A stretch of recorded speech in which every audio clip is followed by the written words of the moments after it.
everyone. I'm Steve Pleich, and welcome to another edition of Nonprofit Spotlight. As you know, Nonprofit Spotlight is a production of the Volunteer Advisory Committee here at Community Television.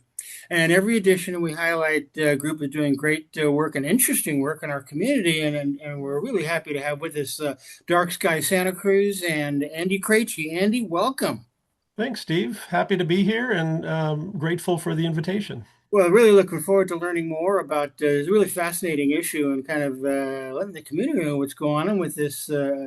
It's just such a wonderful idea, to be able to see illuminate the stars, in any way that we can. Andy, for people who don't know much about you, tell us a little bit about yourself and how you got involved with Dark Sky Santa Cruz.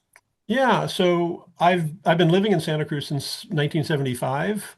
But before that, I was living in Tucson, Arizona. We moved out there from the Midwest right before I was going into first grade. And compared to Kansas City, the skies in Tucson are incredible.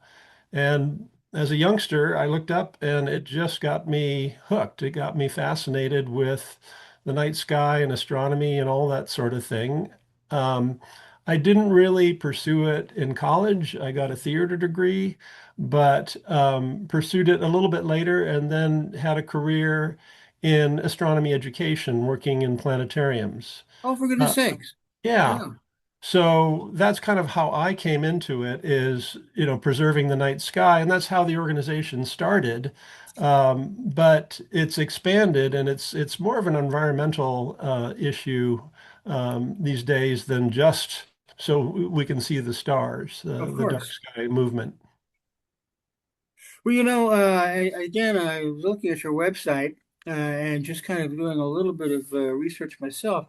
And I think people would be interested to know kind of what the website says about you. It says, "We here at Dark Sky Santa Cruz are advocates for appropriate lighting, lighting that illuminates what is necessary and no more. Minimizing excessive lighting saves money, cuts pollution by using less electricity, improves the health of both people and animals, while at the same time preserving people's reasonable concerns about security. So this can be accomplished through correct lighting, a lower total wattage, and using warmer spectrum lighting. This is beautiful. I think it's really such a great statement of purpose for you. Uh, how does this work take place? What do you do day to day to kind of achieve this mission? So we are a chapter of a larger worldwide organization, Dark Sky International. Uh-huh. And so, this whole fascination with the night sky started for me in Tucson, and the whole organization started in Tucson as well. It was started by two amateur astronomers, one professional astronomer, one amateur astronomer, I should say. And they were kind of just doing it for selfish reasons. They noticed that lights around the Tucson area were fading out the stars. They couldn't see the stars, so they wanted to Mhm. see more stars for Yeah. for their work and pleasure. But here we are, 40 plus years down the line after that got started in the 80s, and what we're understanding is uh, we disrupt the natural cycle of light and dark when Mhm. we for ourselves put up light at night. And we're not advocating not to have any light at night, but humans have a tendency to go overboard with some things. So it seems like we've gone overboard with light and use it to excess.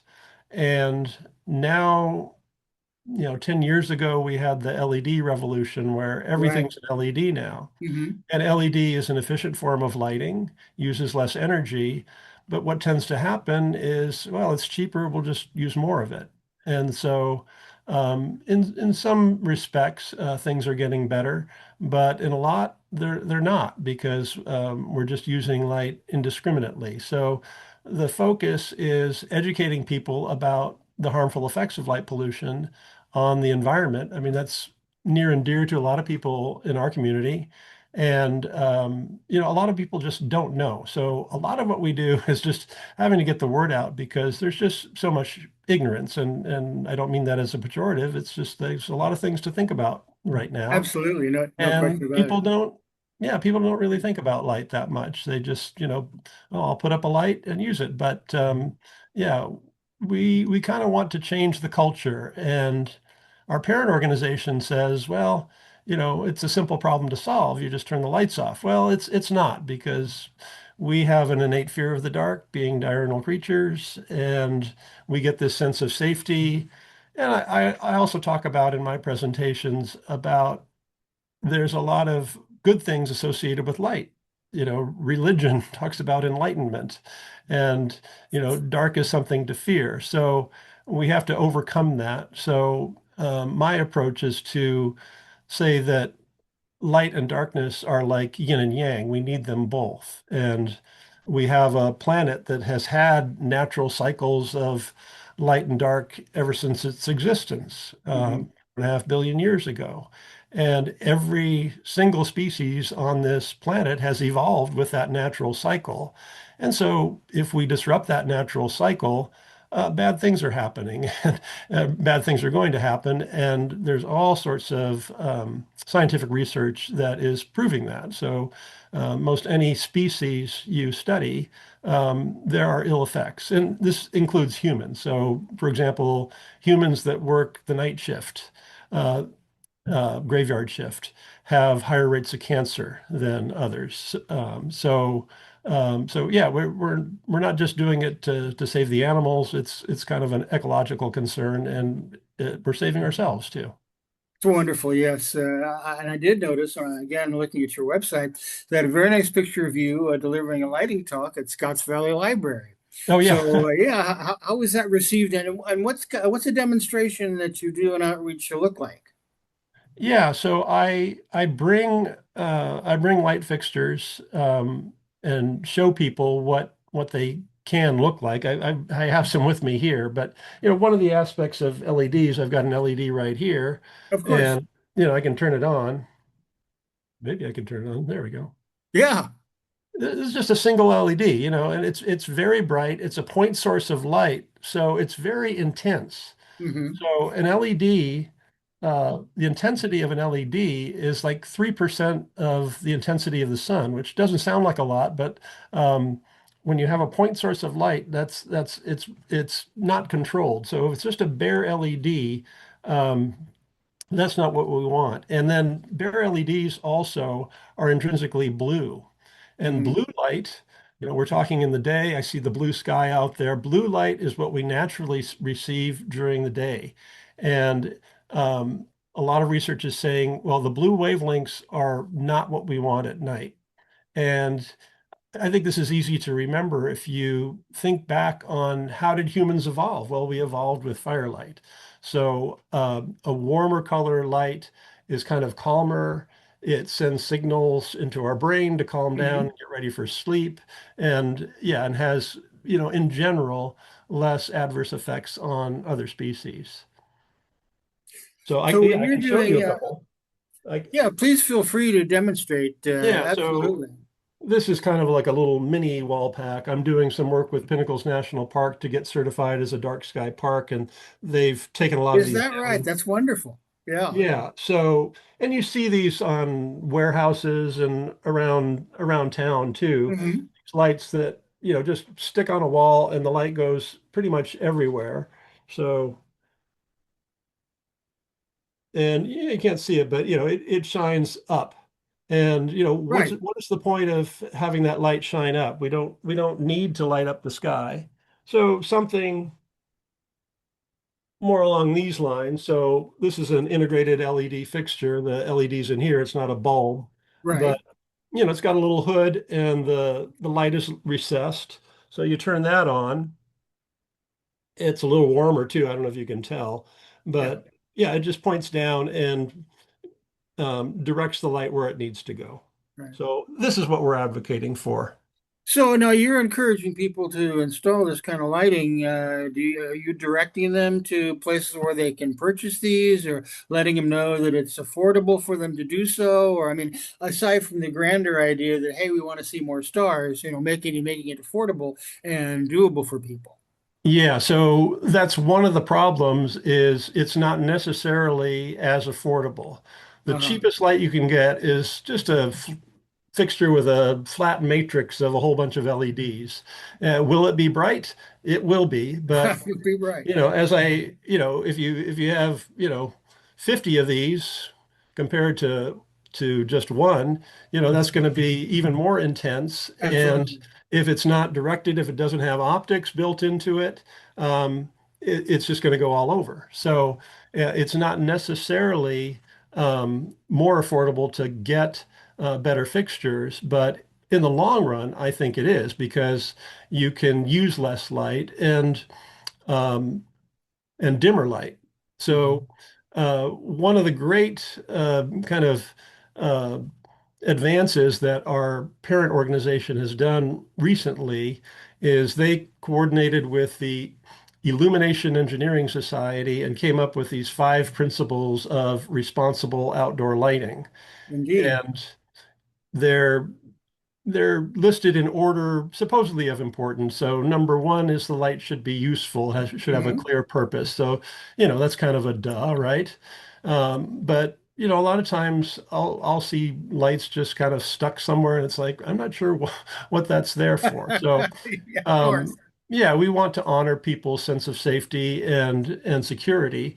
But yeah, just don't, have it clearly thought out before you install a light. And in some cases, maybe you can paint strips on a pavement and not have to have a light there, and that'll save you some money. But yeah, just make sure it's useful. So that's number one. Hmm. Uh, the number two of these 5 principles is to have it targeted and kind of like the fixture I just showed you that's pointed down. That's like a porch light. If you don't need the light to go up or sideways, just kind of clear the path No, that's a great example. or Yeah. show the path. Yeah, you could do that.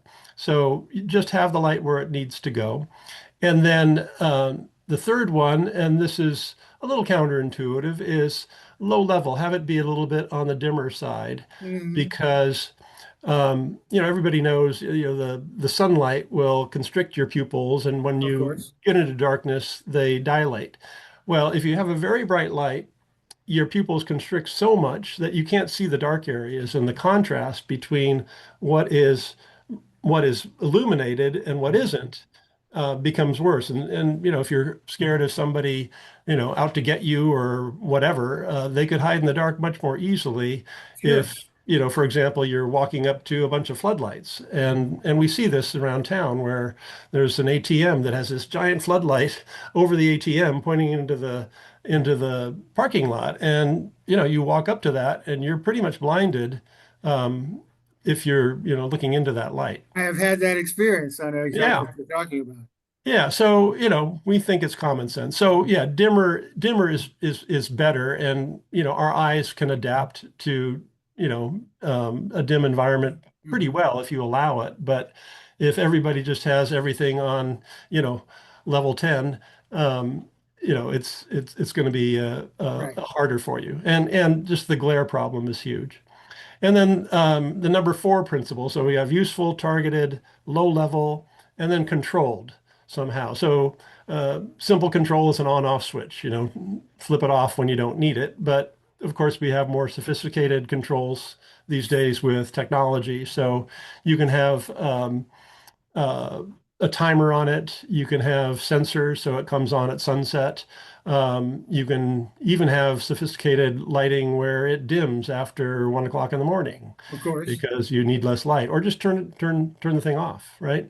So we encourage those types of controls, whatever you're comfortable with. We don't Hmm. dictate anything, but just try to think things through and make sense. And then the last And concept, this and this is my favorite, the last one. oh yeah, the last one we touched on, and that's the warm colored. So Absolutely. Yeah. if you go and buy a light fixture or a light bulb, it's on there right now. It's called the corrected color temperature, or CCT. And the warmer colors are better. So I installed lighting when we did a kitchen remodel.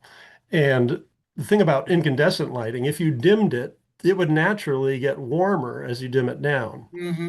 And so they have these sophisticated LEDs that have 2 sets of LEDs. So when you dim it, it becomes a warmer color. But in general, for any light at night, warmer is better. And warmer is a lower number. So Mhm. consumer wise, things generally start at about 5,000 K, 5,000 Kelvin, and Right, that'll be on the package. And that's very, very blue. So you want to avoid that at night. right. Those are good task lightings during the good for task lighting during the day, but at night you want something below 3,000. Hmm. So, do the limbo, I say, as low as you go. Right, Andy, one of the things we do in Nonprofit Spotlight is to encourage people to donate. If the organizations that are appearing with us have donation buttons and whatnot, I noticed there is a donation place on your website, so people right, can donate right. to this great work, and that's darksky.org. Is that correct then? Our website for our local chapter, Dark Sky Santa Cruz, is santacruzdarksky.org. All right. And the parent organization is darksky.org. Okay, doke. Yeah. Okay. Yeah. Because we had gotten some information when we were kind of organizing our chat today. We did see darksky.org and actually access that website. One of the things I wanted to ask you about is that I did see on the website that there is a resource for buy dark sky friendly lighting. Do you recommend people go and buy dark sky compatible lighting? And is it identified as something that's going to help them darken the skies? Yeah. So, it's a matter of using it properly more than Uh-huh. just, oh, it's a dark sky fixture, I'm going to use Right. it. So use those five principles. But yes, our organization, the parent organization, Dark Sky International, will certify fixtures as dark sky friendly. Oh, And wonderful. and for example, if you are shopping online and go to Riverside Lighting, you can they have a checkbox on the side of the screen there, and if you that's all you want to look at, you can identify just their dark sky fixtures, and they even have a place in the store Right. where they feature dark sky fixtures. Are the folks working in these lighting stores? Interestingly, we're right across the street from Riverside Lighting Right, as we yeah. speak. But are there folks conversant with the dark sky compatible lighting and whatnot? So you go in and say, "Hey, I'm interested in kind of darkening up my sky so I can see the stars. Can you direct me to something?" Are they knowledgeable about this stuff themselves? Yeah, I mean, a lot of people aren't, and they're in the business of selling lighting, Sure, of course. so they want to make a buck, however. But yeah, I mean, I know Brian, the manager, and he Oh, has our okay. brochures there and some Hmm. literature Oh, uh, terrific. with his Yeah. display. So Mhm. so yeah, if that's what you want, definitely you can talk to them and they can direct you to those particular fixtures. One of the other things I thought was fascinating looking at the website and kind of reviewing the entire concept was, are you attempting to get the city to adopt an ordinance of some kind? Are you working within the city institution itself to kind of get some traction on this?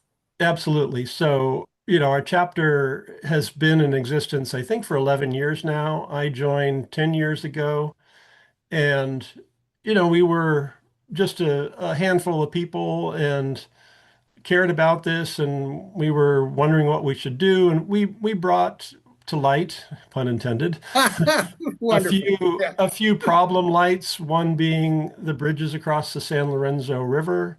So that was one of the things we decided, well, we should just say what's the worst lighting in Santa Cruz, and Right. the bridges across the San Lorenzo, Water and SoCal and Laurel Broadway and Riverside are these glass acorn fixtures that Right. have um, an internal um, light source that switch to LEDs, and they're extremely bright once they converted to LED, extremely blue, and because it's got this glass etched, stylized um, acorn piece, the Hmm. light just kind of diffuses all over. So they Exactly. cause a lot of Sure. glare, Yeah. which we don't like because that can be unsafe. And then we noticed a lot of light is going onto the river. And you probably know this, but we have two endangered species of fish that we're trying to bring back to the San Lorenzo River, the coho salmon and the steelhead trout. I have friends that are involved in that. Absolutely. Yeah. So what happens, and this is well documented by, scientific studies, is when juvenile salmonids, um, um, just just beyond the fry stage, when they're Right. they're juveniles, they're Mhm. attracted to light at night. So if you have light on a bridge shining into the river, they'll just hang out there, and then they can just get picked off by predators really easily. Yeah. And we've set up that situation. So we told Public Works about that, and um, they nodded their heads a little bit. And fortunately, we had a contact with NOAA, the National Ocean. Oh, Hmm. wait, NOAA. What does it stand for? National National. Oceanographic and Atmospheric something. Thank you, Steve. Administration thing. Anyway, we had a contact with Noah, and we showed him some photos about that, and this person sent a very pointed email to Public Works saying Oh, you got to do that's great. something about it. So, um, this is over 100 fixtures, so they weren't going to replace them. But what they did was they put black tape on the inside of those glass acorns on the side facing the river. So if you go down there, you can see those in the daytime, and there's a lot less light hitting the river. But that's an eternal problem Of is, course. a Well, light gets installed and then you see there's a problem, but the money's already been spent. I'm But certain that there are our friends from Public Works are trying to balance aesthetics with safety. They're saying, well, the river levee, we have to have bright lights, we want to protect people walking along and whatnot, which is a right. legitimate concern, I would say. Yeah. Right, but you can have lights that just light the sidewalk and the street if that's what you want without illuminating the river. But anyway, that was kind of in our past. We were pointing out, certain things that we thought could be improved.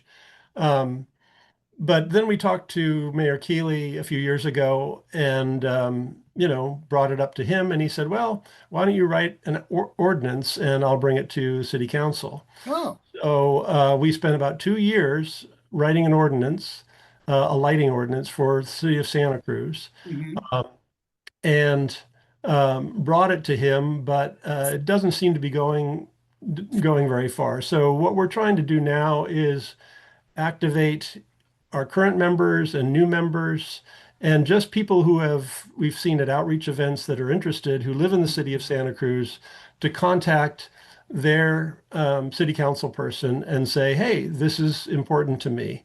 Because I think uh, your representatives need to know that this is not just these crazy people who think lighting is bad. It's just everybody, in the city, um, or a large portion of their constituents have these concerns.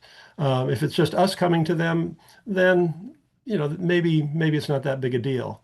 But once we get a good portion of their constituents involved, I think maybe we can get some movement on that. And so that's what we're trying to do. And when I do outreach, we get a lot of positive feedback from the citizenry that, yeah, this is important. I don't like those super bright lights either. And so hopefully we'll gain some traction. And we already have the ordinance written, so we could present that if City Council deems it appropriate.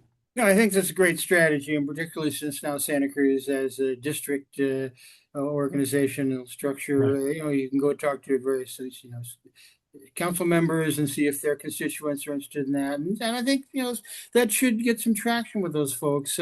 And we've got about 5 minutes left. You do primarily the outreach yourself. Do you have other members of your group that also go out and deliver some talks and spread the word?